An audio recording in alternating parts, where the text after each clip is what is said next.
I've made it out on the boat. Now it's time for lunch. So if you come over here, I will show you. This is what I always carry on me. I've always got my Leatherman here, a great little multi-tool,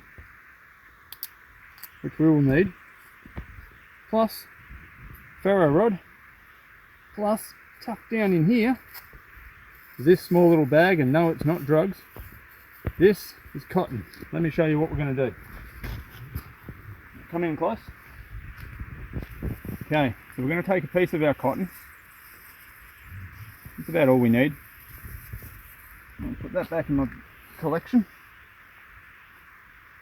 That will be for another time. We take our cotton, which has been really well compressed, and we're just going to fluff it up a bit. And what we're doing here is effectively we've brought our own little tinder bundle, or at least the beginnings of it. That is going to catch our spark off our ferro rod. We've collected a bunch of dry material here. We're going to drop our cotton down in the bottom there, ready to pull this fine twig set on top of it. And then over to my left here, we've dragged a small tree, very dead, out of the bush. So we have plenty of different sized material to get our fire going. And this is why we carry a multi-tool, a ferro rod, and a bit of cotton with us. Fits into that tiny little multi-tool pouch. We take this, which has a good 90-degree spine on it, and we are going to try, it's a bit hard without a handle, but the paracord does give you a reasonable bit of leverage, and we are going to try and throw sparks into our cotton. There we go.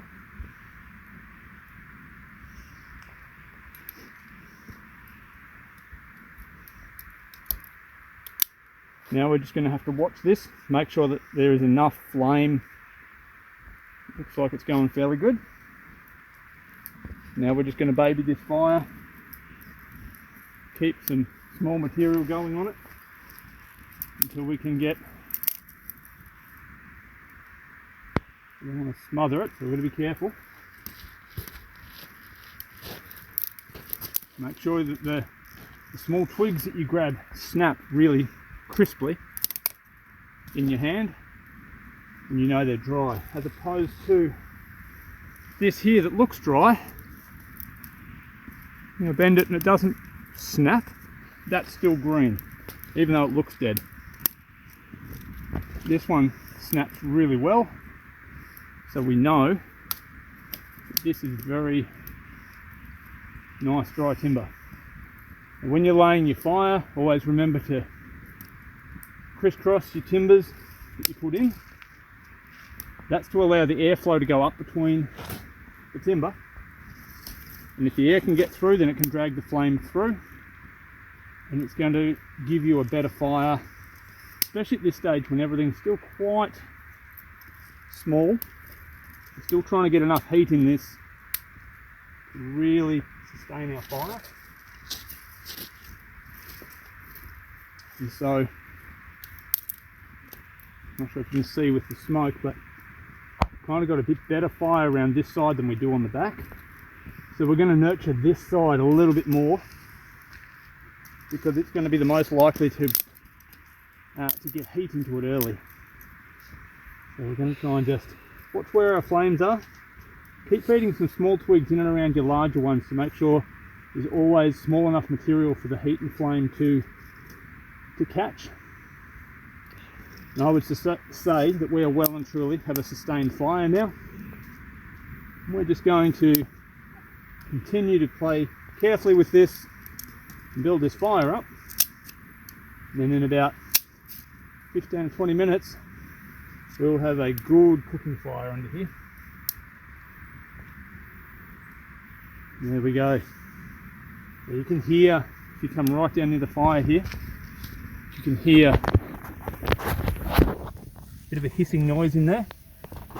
Now that hissing noise means that there's still some timber I've put in there that's still got a bit of moisture in it, although clearly we've got enough heat to get a good flame, and we're starting to get some coals in under there already. So I'll keep working this fire and I'll bring you back when we're ready to cook lunch.